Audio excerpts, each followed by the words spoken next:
성경 말씀 보도록 하겠습니다. 말씀은 역대하 35장 20절에서 24절까지의 말씀입니다. 이 말씀 다 함께 한 목소리로 읽도록 하겠습니다. 역대하 35장 20절에서 24절입니다.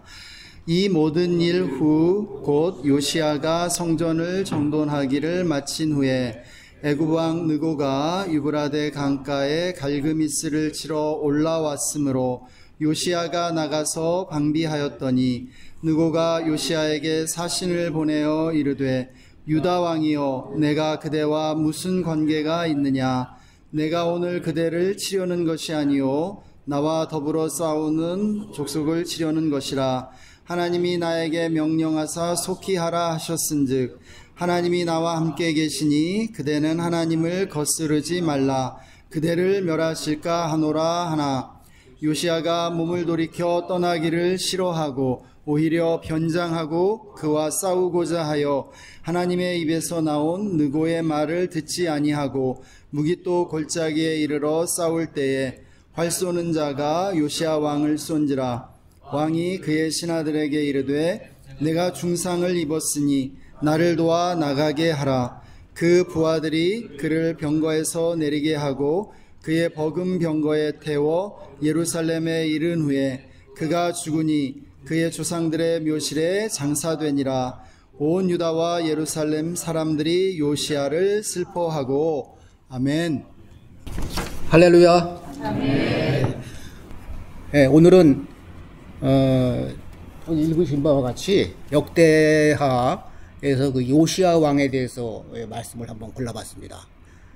제가 좀 구약은 별로 그렇게 열심히 공부를 하는 사람이 아닌데, 한번 이제, 이러면 안 되겠다. 그래서 이제 구약을 좀 읽고 있는 중인데, 저한테 그 요시야 왕의 순서에 왔을 때, 제가 좀 딱 가슴에 와가 닿더라고요. 그래서 그 왕들이 계속 그 북이스라엘과 남유다의 왕들이 흥망성쇠 이런 걸 겪으면서 그 왕들이 겪었던 또 하나님과의 교감, 이런 것들이 참 우리한테 많은 교훈을 주는 것 같습니다. 지금 읽은 바와 같이 요시야 왕은 아주 굉장히 분열 왕국에서 몇몇 안 가는 굉장히 선한 왕이었습니다. 하나님이 제일 싫어하는 그 우상들을 타파하고 종교를 개혁하고 이렇게 아주 선한 왕이었습니다. 그런데 그 왕이 결정적으로 실수를 하게 됩니다. 그 실수를 하게 되는 것은 요시야 왕이 한창 이제 흥할 때 이집트의 그 느고 왕이 바벨론을 치기 위해서 이스라엘을 부득이하게 거치게 되었습니다. 그때는 이제 바벨론이 굉장히 흥황했던 그런 시절이었는데, 그때 이제 아시리아는 이미 기세가 기울어지기 시작했습니다. 그래서 이제 일단은 바벨론이 기세를 점하고 아시리아에 대해서 아시리 코너에 몰리게 되었죠. 그래서 이 느고가 이 아시리아를 돕기 위해서 굉장히 이제 바벨론이 강성해지고 있었는데, 이 시기를 잘못 파악한 겁니다. 여기 지도를 보면은 이 느고라는 그 이집트 황제가 여기가 이집트거든요. 이집트에서 올라와서 이 무깃도를 거쳐 저쪽 갈그미스까지 가는 것이 목표였습니다. 갈그미스가 바벨론과 시리아가 전투가 아주 치열한 데였습니다. 그러니까 이제 시리아를 돕기 위해서 가려고 하는 거죠. 그래서 가려고 하는데 이 요시야가 여기서 못 들어가게 막는 거예요. 그래서 느고가 이제 뭐라고 그랬냐면은 너와 나와 무슨 관계가 있느냐? 나는 너하고는 아무 상관이 없다. 그러니까 나를 막지 말고 나를 통과시켜 다오.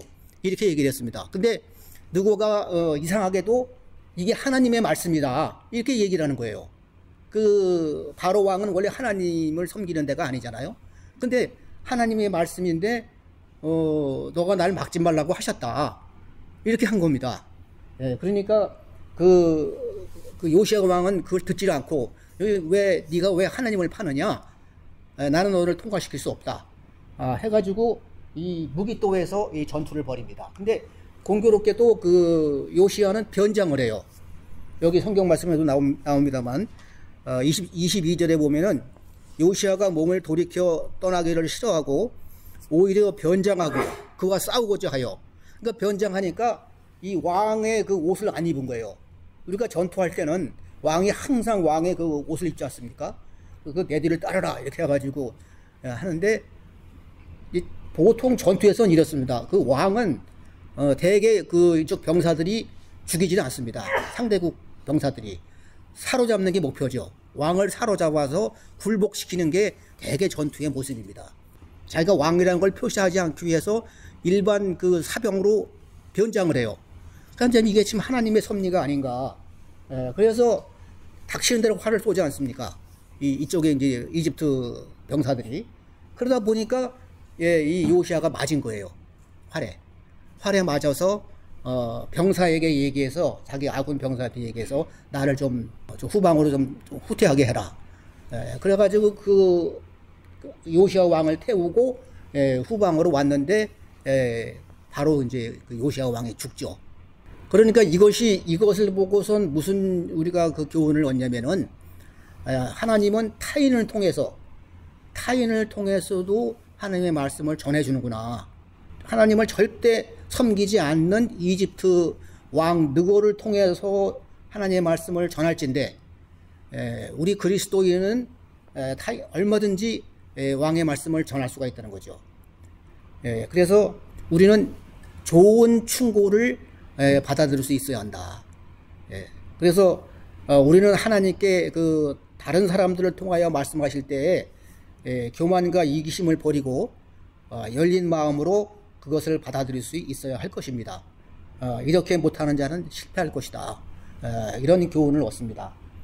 이 갈그미스에서까지 올라간 이집트 왕은 무기또에서 요시야 왕을 죽이고 결국 갈그미스에서 바벨론에게 패하게 됩니다.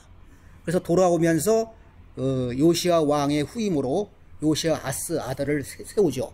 그리고 그 요시야 아스를 이집트로 데려갑니다. 그때부터 이미 남유다는 망하기 시작하는 겁니다. 그래서 BC 586년인가요? 그때 남유다는 그 바벨론에 의해서 멸망당하죠. 그 다윗의 사례를 보면은 그 여호와는 나단을 다윗에게 보내죠.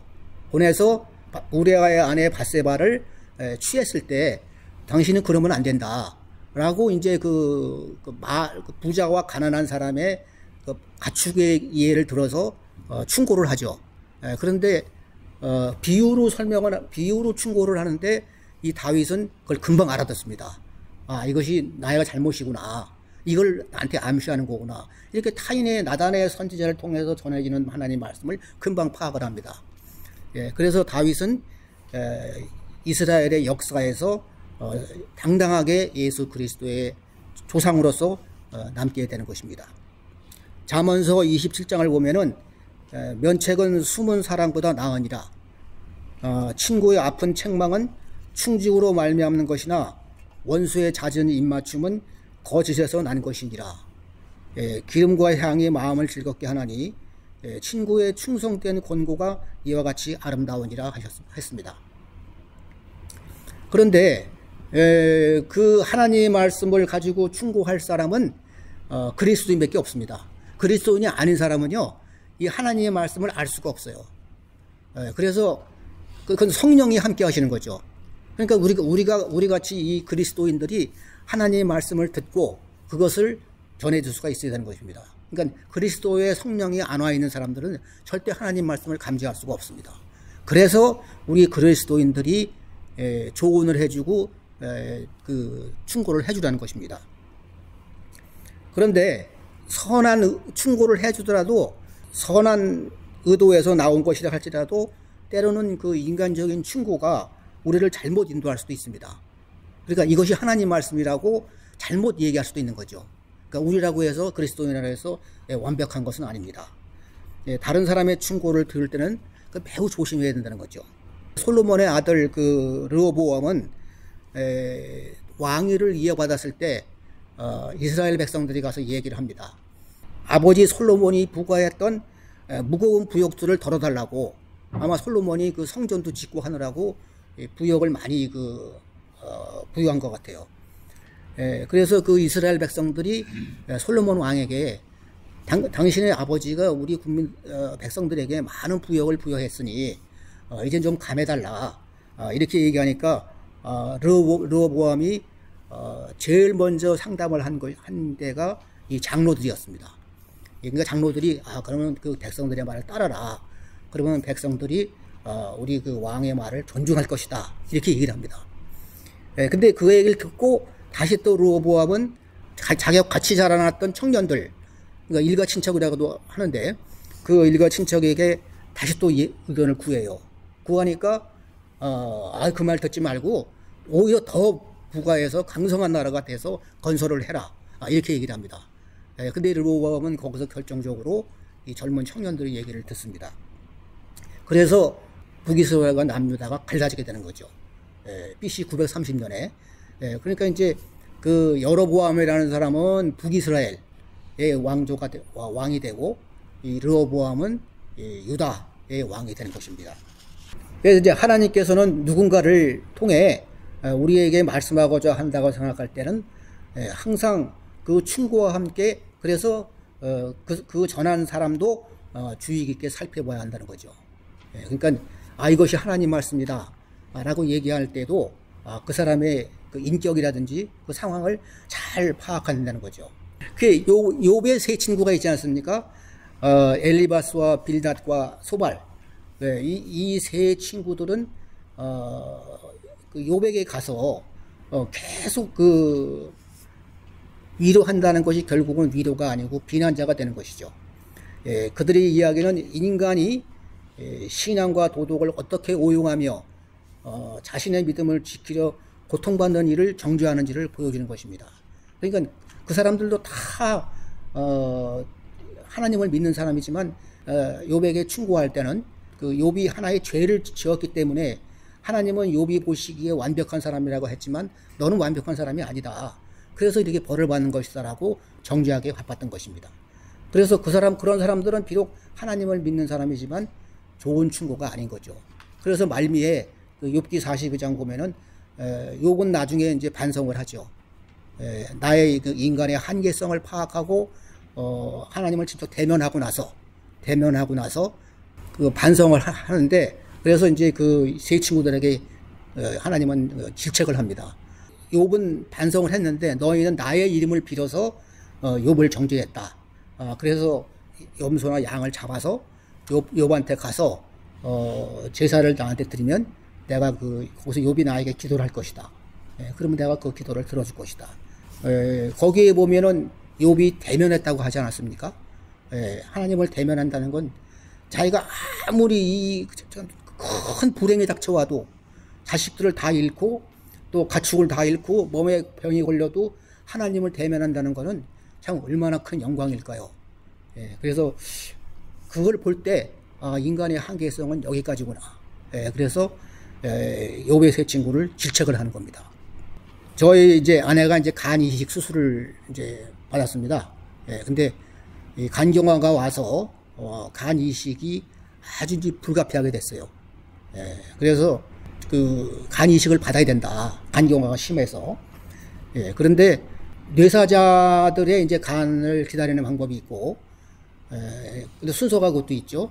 그 다음에 이제 아는 사람이 이제 공여를 하는 수도 있습니다. 근데 저희가 이제 아들이 딱 하나 있는데, 뭐 가장 그런 좋은 방법이 아들입니다. 자식. 그래서 아들에게 얘기를 해야 되는데 얘기를 할 자신이 없어요.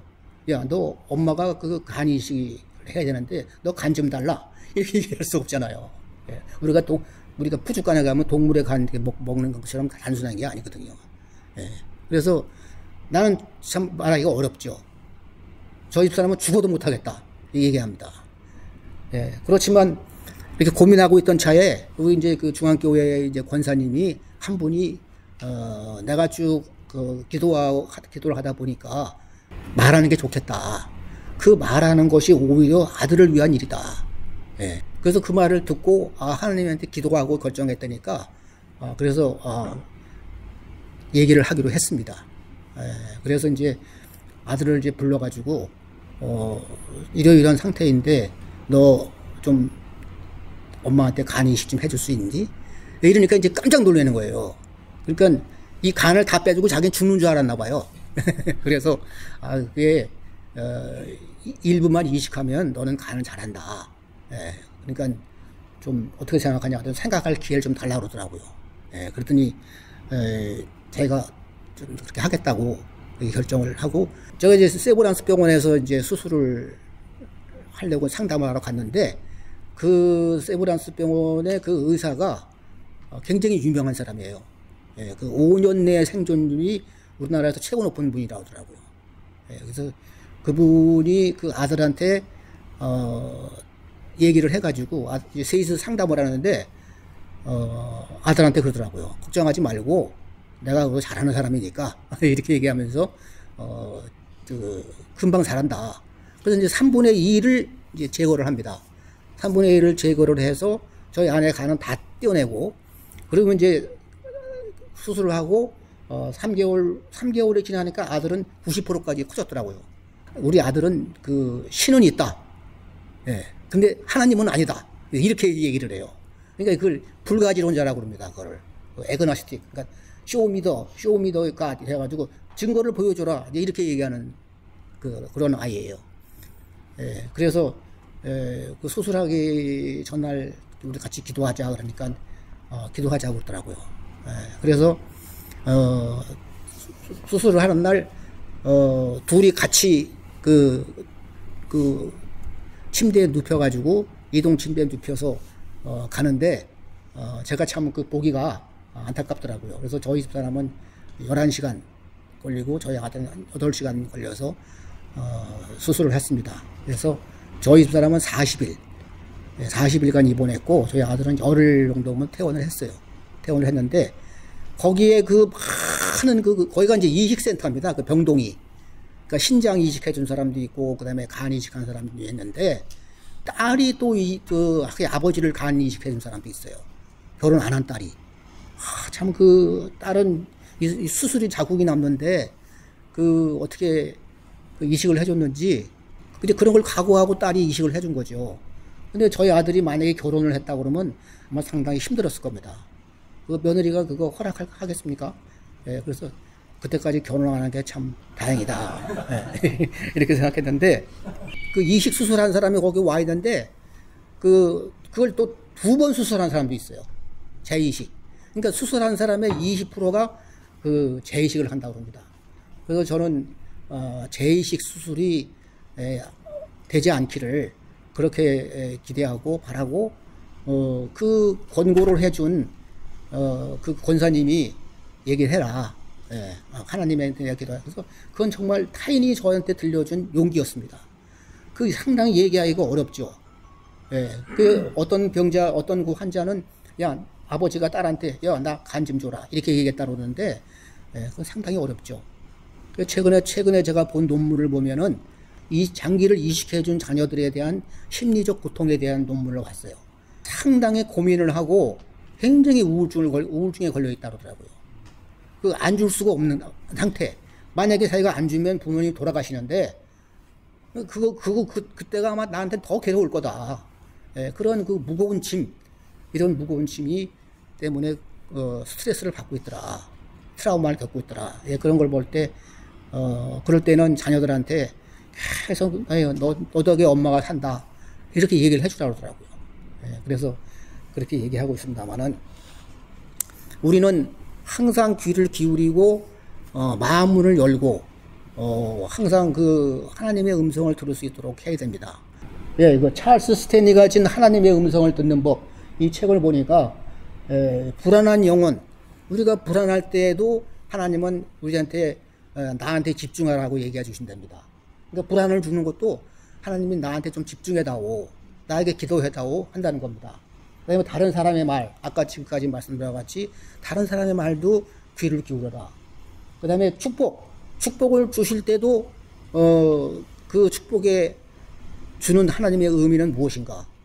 또 축복을 주는 가운데서 교만하지 않도록 그렇게 하나님이 우리에게 주의를 일깨워 주시고 또 응답되지 않는 기도, 응답되지 않을 때 우리가 그걸 하나님이 왜 응답해 주지 않으신 건지, 이걸 우리가 하나님이 원하시는 건 아닌지, 이렇게 생각해 보라는 거죠. 그 다음에 실망할 때, 그 다음에 특수한 환경일 때, 우리가 실패하고 경제적으로 파탄에 이르고 또 비극에 이르고 병과 고통이 있을 때도 하나님은 나를 좀 주목해다오, 나에게 좀 관심을 가져다오 하는 그런 신호라는 겁니다. 그렇지만은 우리가 이러한 어려운 상황에 있을 때 하나님에게 기울이고 한다는 것은 상당히 어려운 일입니다. 이게 지금 고도의 훈련이 필요한 거죠. 그래서 우리는 항상 묵상하고 기도하고 하나님의 말씀이 무엇인지를 항상 깨달을 수 있어야 되는 겁니다. 하나님의 음성을 듣는 법을 보면서 윤석열 대통령을 제가 생각을 했습니다. 윤석열 대통령이 그리스도인이었으면 얼마나 좋았을까. 저는 아주 그런 생각이 아주 애절해요. 제가 소문 듣기로는 점술가의 의견을 듣는다고 그러는데, 참 그때부터 저는 굉장히 슬펐습니다. 그래서 제가 편지까지 보냈어요. 윤석열 대통령한테. 이런 일이 있기 전에. 내 말 좀 들어라.